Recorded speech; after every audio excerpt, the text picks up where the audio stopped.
कही अपना माई से कितना दुख पाके ले पानी राम हमरा भाई के, राम हमरा भाई के।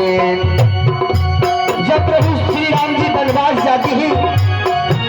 तो भरत अपने माई से एक भजन के माध्यम से बोलती है और कहती है माई ओ माई रे काहे काहे